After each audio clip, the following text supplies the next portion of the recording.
ఎన్ని లారీలు ఎవడు కన్ఫర్మ్ చేస్తాడు? ఉమ్, అవును. 5 లారీ కాగితాలు ఉంటే 25 లారీలు పోతాయి. ఉమ్, ఫ్రీ అన్న తర్వాత ఇక ఇంకేం లేదు అక్కడ.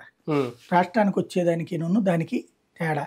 ఉమ్. ఇవన్నీ ఏంటంటే ఏదో జరిగిపోతుంది అన్నటువంటి కాన్సెప్ట్ తప్పించి ఏముండదు. అంటే నేను చెప్పిన లెక్క దాదాపు ఒక 40 లక్షల టన్నులు రీచ్ దగ్గరను ఈ స్టాక్ పాయింట్ దగ్గర ఉండిపోయింది ఇసుకని. కావాలని కృత్రిమ కొరత ఏమైనా సృష్టించిందా గత ప్రభుత్వం? ఇప్పుడు వీళ్ళు దాన్ని ఫ్రీగా పంచబోతున్నారా? కృత్రిమ కొరత ఏం లేదు. డంపింగ్ యార్డులో తీసుకొచ్చి పెట్టుకున్నారు. అంతకుముందు ఏంటి, అక్కడికి వెళ్ళడం, ఘాట్ల దగ్గరికి పోతే అక్కడికి వెళ్ళి తవ్వేటటువంటి చోటకు పట్టుకుపోతుంటే అవి రిస్క్ అయినాయి కాబట్టి, లేట్ అవ్వడం, ఈ తతంగాలు అయినాయి కాబట్టి తర్వాత డంపింగ్ యార్డు లాగా పెట్టారు.